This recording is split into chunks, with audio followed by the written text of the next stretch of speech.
Forget Marilyn Monroe. Samantha Fox is the sexiest pinup model alive. This sexy model loved to be naked and flaunt her giant buxoms for the camera. However, her life wasn't the smoothest.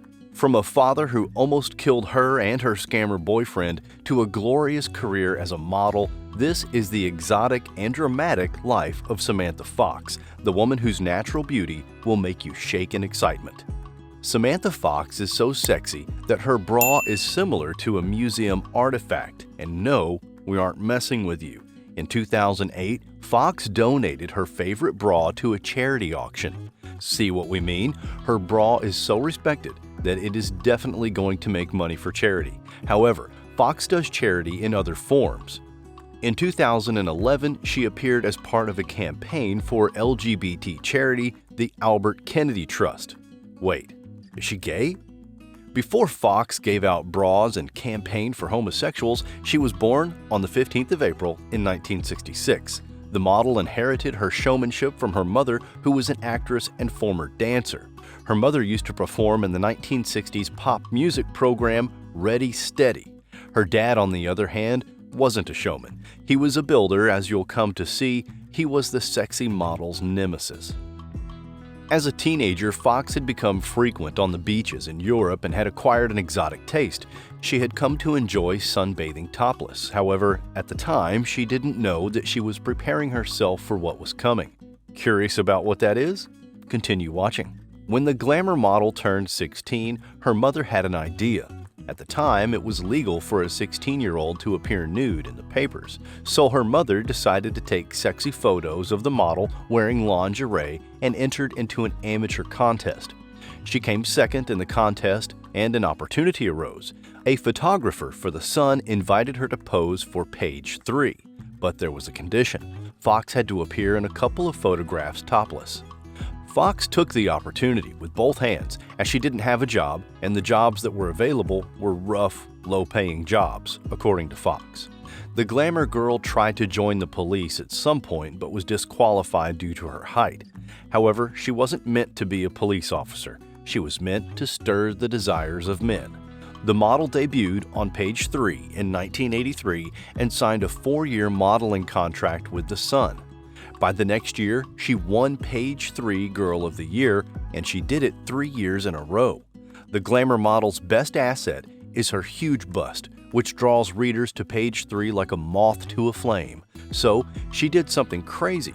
She went to insure her boobs for £1 million. She wouldn't be the only star to do that kind of thing. Betty Grable insured her legs for $1 million. In 1983, at the height of her glamour fame, Fox tried to launch a music career, and it was a spectacular mess. Lamborghini Records label released her first single, which was a cover version of the 1981 Leslie Jane song Rocking With My Radio, and it wasn't successful. Her next single, Aim to Win, didn't win anything in the market when she released it in 1984. At that point, it looked like music was not her thing, but there was hope. The actress did get to perform on stage, and this helped her later in her career. Fox maintained her modeling career and had a couple of appearances in several men's magazines. As much as the model didn't mind nudity, she wanted a career out of it, so despite her failed attempts to launch a music career, she was still determined to make it as an artist. Then, as she thought about this, something terrible happened. Her modeling career put her in danger. In 1985, the sexy model got a job to appear in David Cassidy's music video as a model for an accompanying photo shoot. Then David Cassidy allegedly assaulted her during the photo shoot. According to Fox, David did the same thing in the toilets of a restaurant. In 1986, when she was 20 years old, Fox made her decision to quit glamour modeling. Her focus was her music career, and she was determined to become successful. Then, the opportunity she so badly needed to kick off her music career came. The question was, what did she do with it? Samantha Fox got an invitation to take part in an open audition for Jive Records.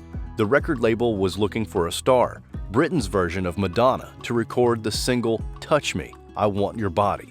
In Fox, they got their superstar, and they wanted more. They wanted to secure Fox for 5 albums, and she accepted their offer.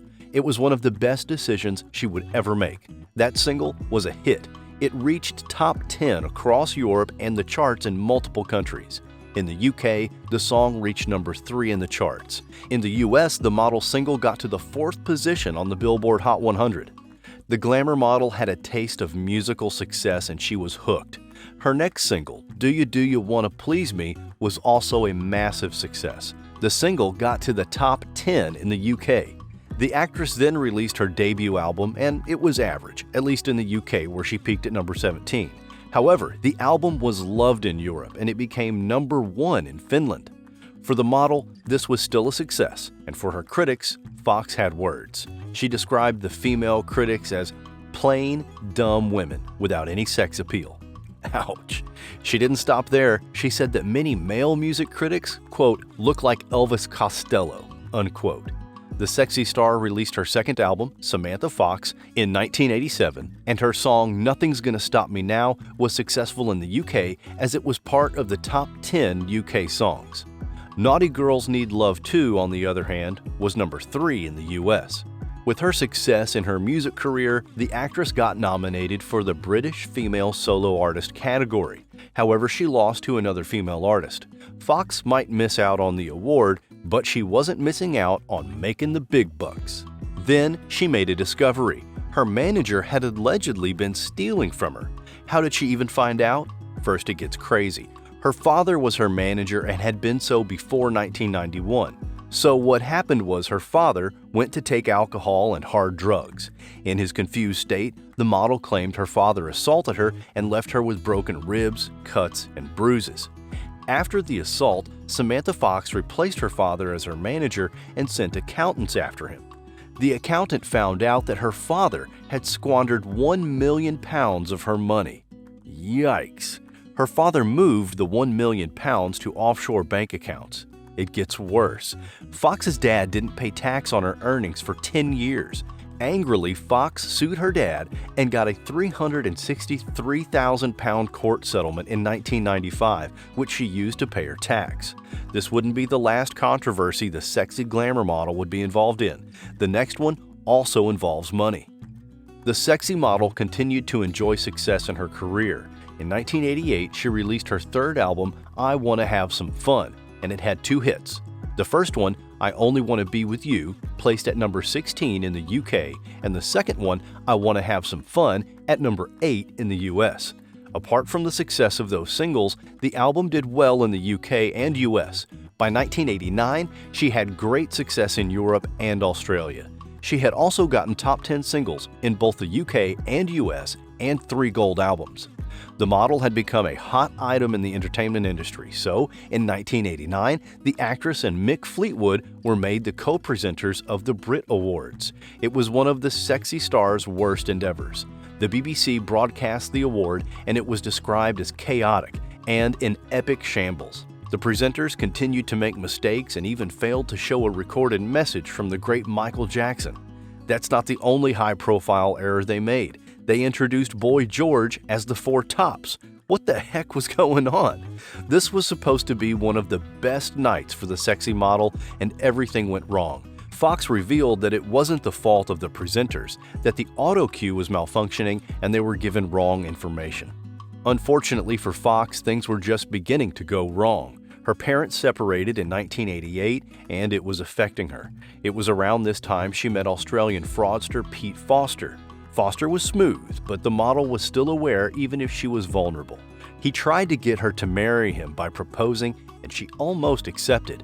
Fox said, quote, "My parents had split, and there was a man who was clever, manipulative, and domineering. I came close to marrying him because I was so vulnerable," unquote. The sexy model also got into a relationship with Paul Stanley, the rhythm guitarist and lead vocalist of American rock band Kiss.